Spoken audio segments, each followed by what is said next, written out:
नमस्कार, मी संतोष सुतार आणि आपण पाहतात शेल माझा. अध्यक्ष महोदय आणि सीओ मॅडम, मला एक विचारायचं आहे की इथे एसटी महामंडळाचे अधिकारी आहेत का?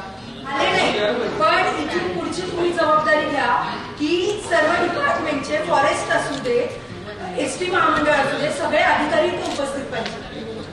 कारण का माझ्या चंदगड तालुक्यातला असा विषय आहे की एसटीची ज्या गावामध्ये मंजुरी दिलेली आहे त्या गावामध्ये ती एसटी फिरत नाही.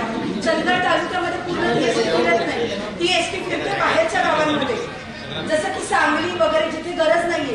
पण आज कसं झालंय, आता पर्जन्याचा काळ आलाय, पावसाळ्याचा काळ आलाय. आमच्या चंदगड तालुक्यातल्या मुलांनी, विद्यार्थ्यांनी म्हणा, शेतकऱ्यांनी म्हणा, आमच्या इथे जवळ दवाखाने असे उपलब्ध नाही. आम्हाला गडिंग्लजला, बेळगावला जावं लागतं. तर त्या बेळगावची तरी सोय करावी आणि ती चंदगड जी डेपो आहे ती सगळ्या चंदगड तालुक्यात फिरावी. त्याचं मी निवेदन सुद्धा आणि पूर्वकल्पना सुद्धा मी डेपो मॅनेजरला दिलेली. पण त्यांनी काही स्वतःची मनमानी सगळी चालवलेली आहे आणि काही त्याच्यावर हे घेतलेलं नाही. तर तुम्ही त्या एसटी महामंडळांना, अधिकाऱ्यांना सांगून हे आमचा प्रश्न सोडवावा.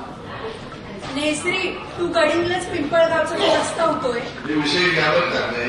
292 कोटी खर्च करून हा रस्ता करण्यात आलेला आहे आणि हा रस्ता पाहायला गेला तर निकृष्ट दर्जाचा हा रस्ता झालेला आहे.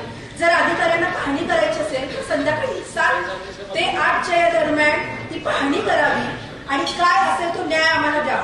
मागच्या वेळेस सुद्धा आमच्या चंदगड तालुक्यामध्ये 2019 मध्ये 7,000 मिलीलीटर पाऊस पडलेला आहे.